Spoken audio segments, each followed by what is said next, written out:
Good morning, Fraser. It was great chatting with you on the video chat last night. It was awesome. Appreciate that.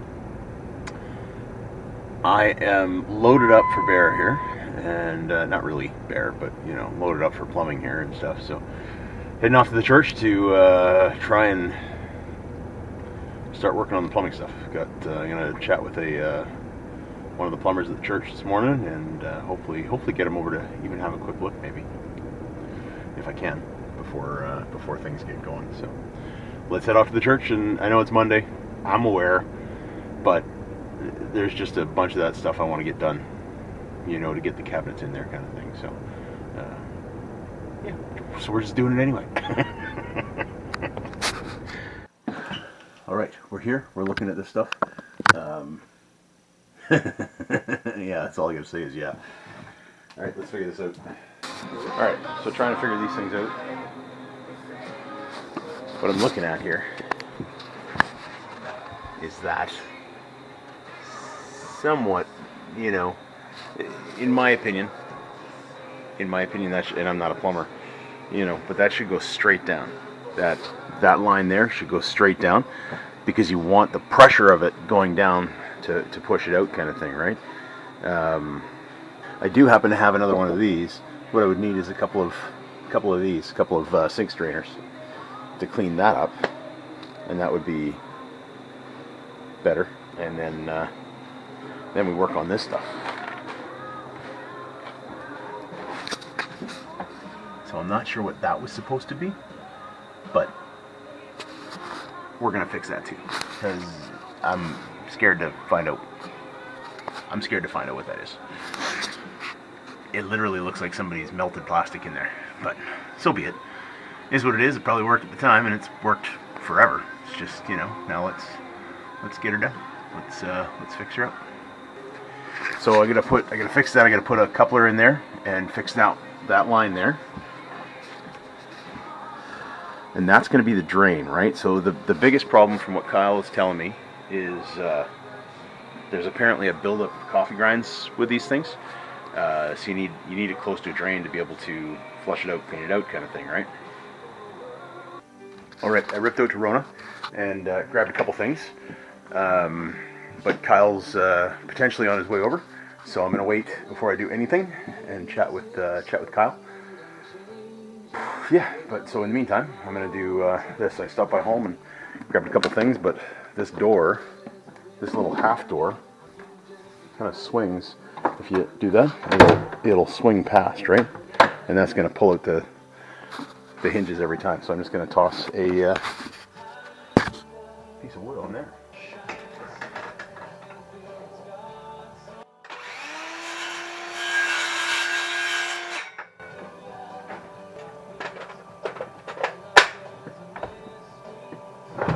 Ooh, see?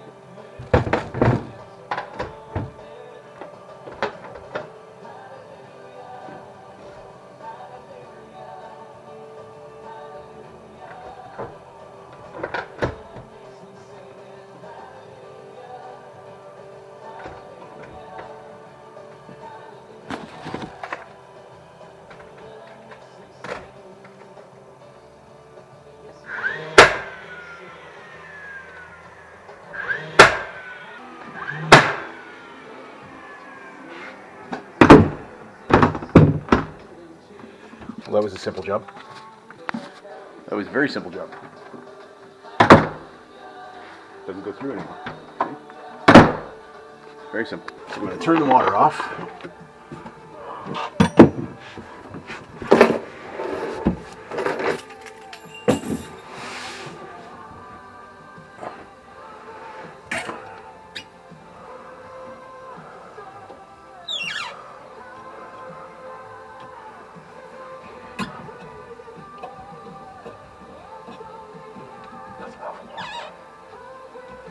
That's turned off.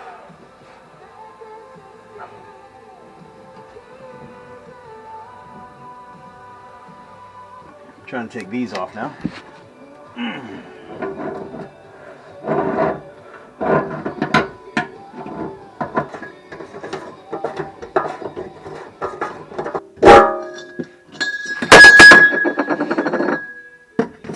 Gross. Gross.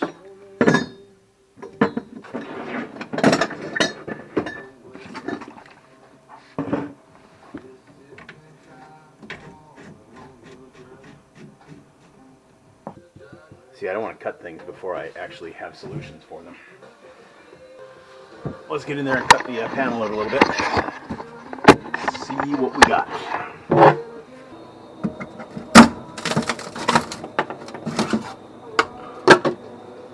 Silly.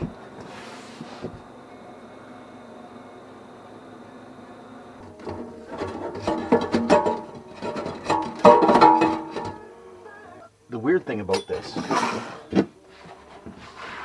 because I had it in my mind what I was seeing, but the reality is this is, we're going to call it a vent, I think. But nonetheless, it doesn't drain down, it drains over. Like it drains this way, right? So I was worried about all this, but that's all fine. I think because that keeps it going in the steady line. And then this T that comes in here will just plumb into the sink drain here. I think that'll be ideal, because then it flows the right direction, right? That's good. It'll be cleaned up in here. The important thing for me was that we get, solid drain down straight instead of all these little kinks that we had going every which way, right? So from here, we're going to go here to here. So that'll go onto there, and then we'll go up with that. All right, I don't know if you can hear it, but we got music playing. I don't have car karaoke, but what about under the sink karaoke?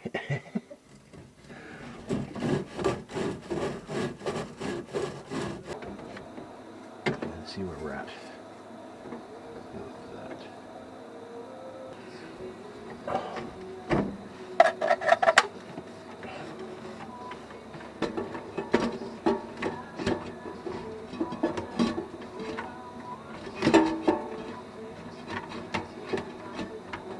I'm going to do some plumber's putty here.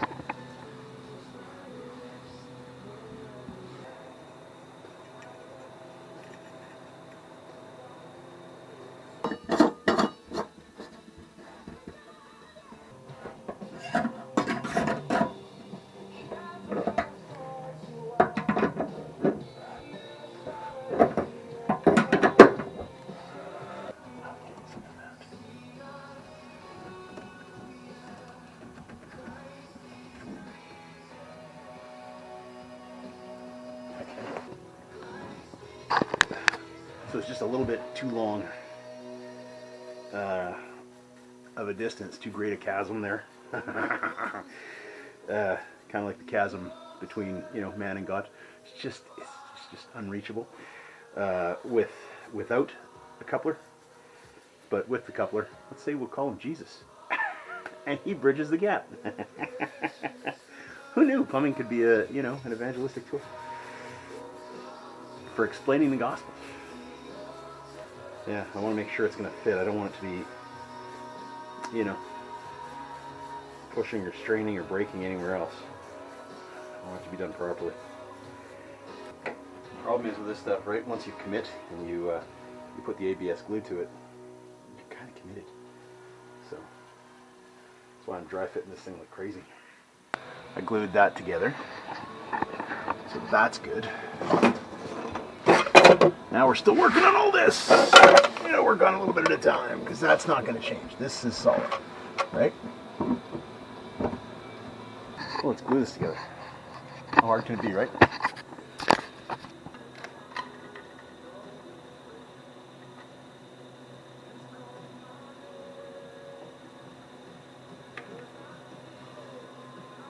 It glues very quickly, which is nice. See this is the sketchy part. This always freaks me out, right? Because now I gotta be precise, right?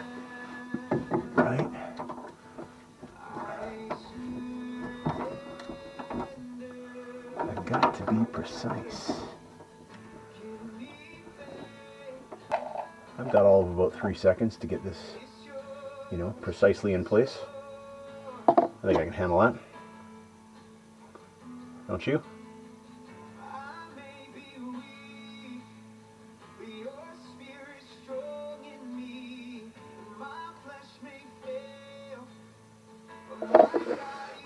Okay, here we go.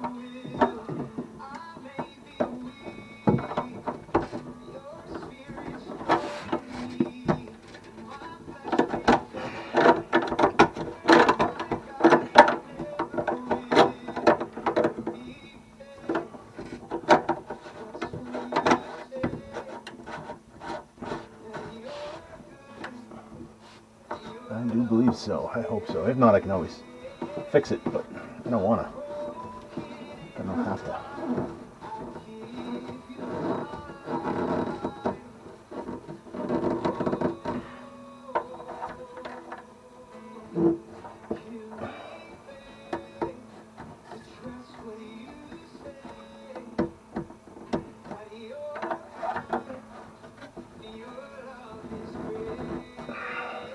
That's better. Okay. It's cleaner. I gotta go get one of these crosses that Kyle was talking about. And a couple of cheater beds. And we'll go from there.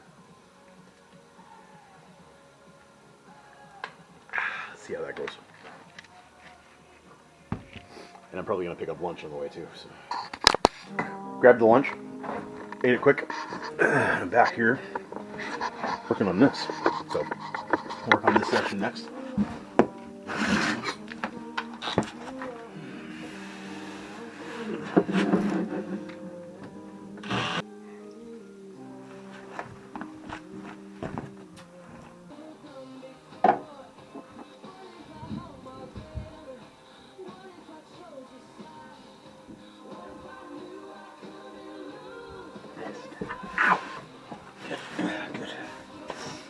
Now, I think we're going to work mostly on this side, figure out how to do this.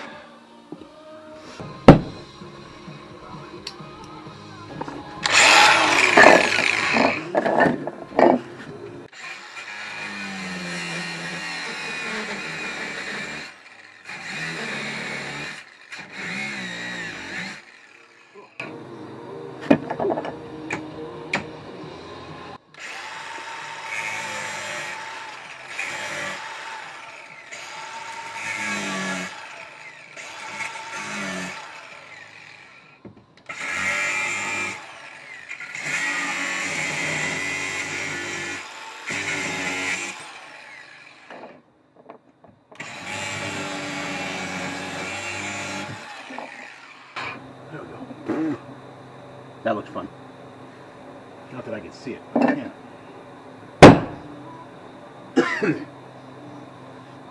Alright. So, now we got this, we got this.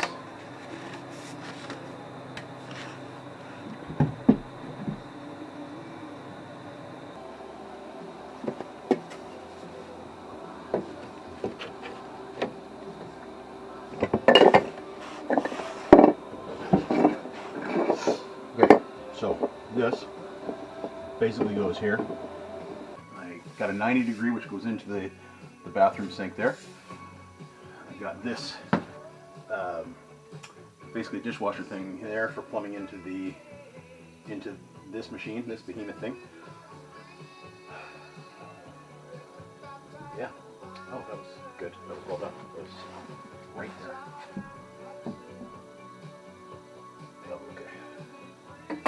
But now I got to figure out.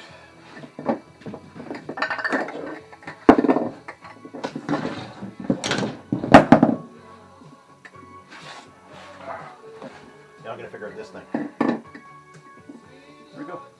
So what I got to figure out is get this thing over here, down here. But I need this and this. 45 and 45. So 45 right under that, basically, is what I'm going to do. That's, I need pieces. That's what I need. I don't want that piece is getting gross. But I need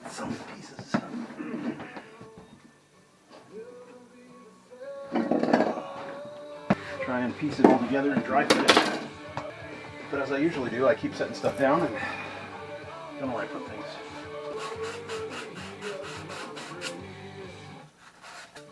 My goal today is just to get this thing back together and working. If I get the cabinet in, that's a bonus, but I don't know. This is basically how this is going to go. Here.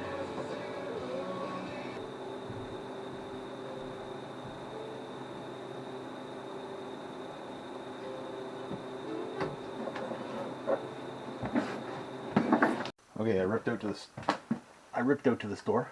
I'm back because I gotta go lower, and I hope I can. Hey Fraser, so it's a little late tonight to be doing my chat, but I'm doing my chat anyway. I worked on that thing all day today, and then came home quick, grabbed a quick dinner, and then we were back out for prayer at church tonight. So then by the time I get home, I wanted to make sure I spend a little bit of time with Constance here. So I'm hanging out. Apparently she super pooped and super peed on the sandmill just before we got home. So she's all good to go. But yeah, so I hope you don't mind the co-host here for a little while.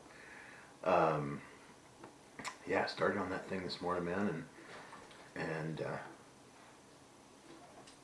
wow, being crazy. Anyway, started on that thing this morning, and yeah, just fortunately, Kyle, who's a plumber, came over to have a look at it, and he was like, okay, kind of gave me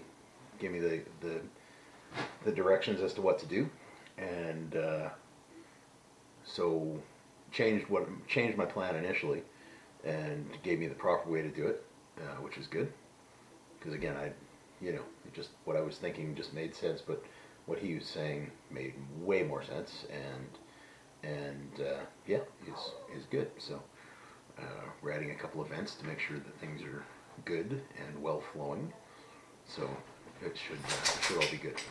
But it wasn't quite done because I didn't want to screw that up, because there's a lot of stuff going on there today. I changed the P-trap and stuff under the kitchen sink. The P-trap that was there was kind of all over the place, right?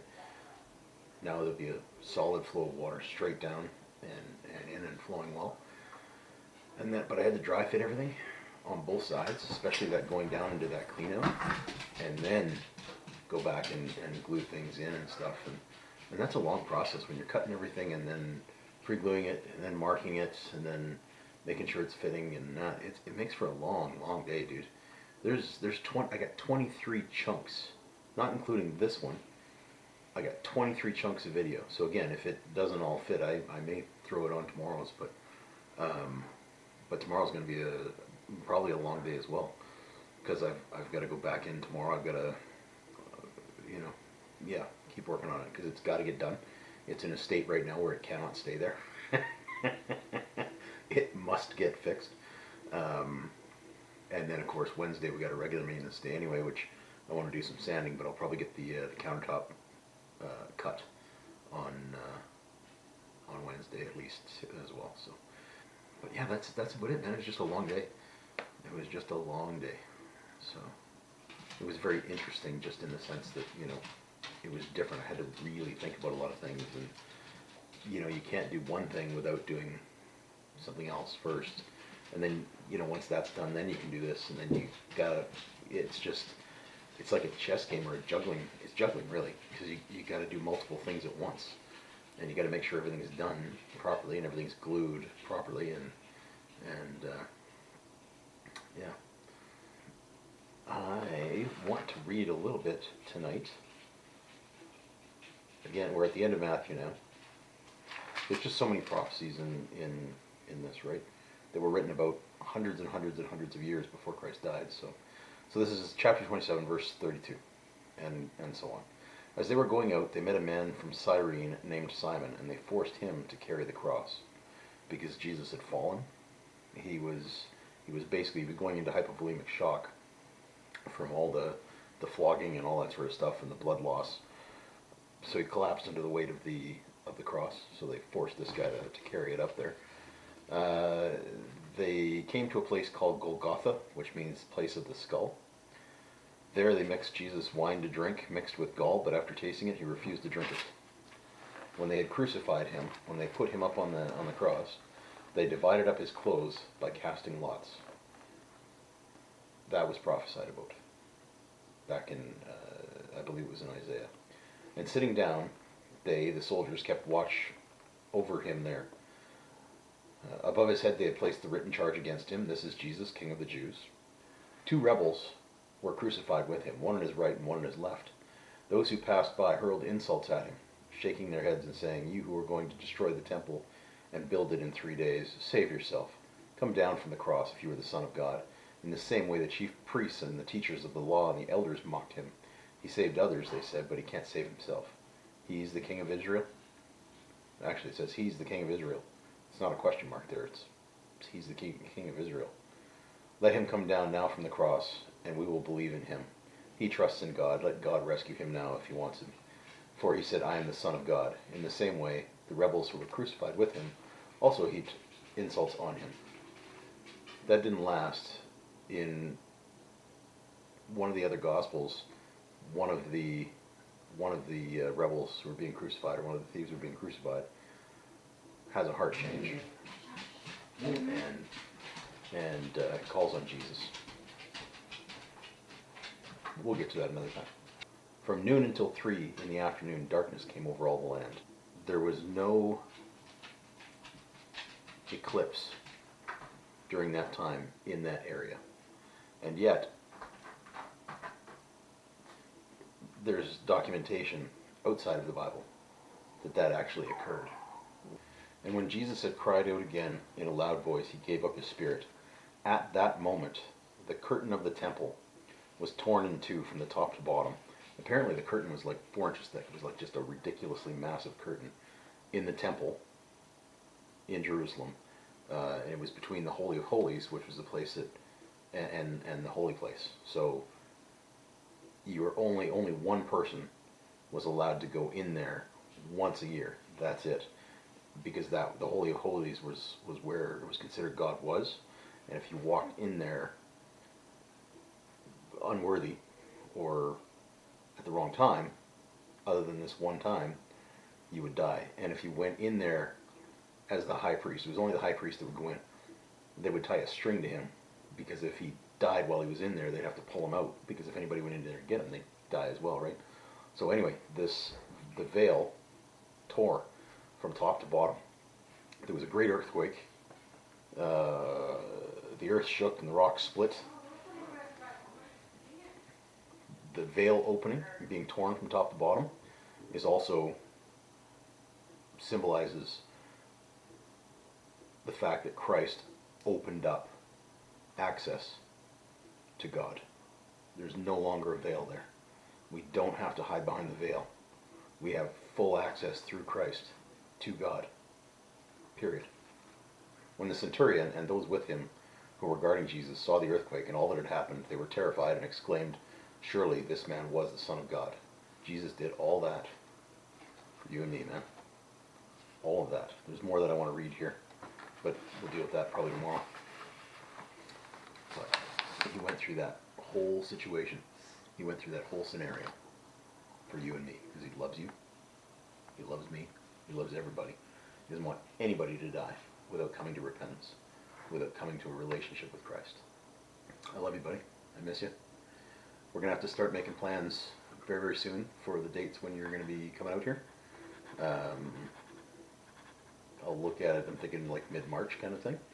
I'll look at the weather patterns and see what they say. I'd like to get you out here for some decent weather so we can get out on the boat.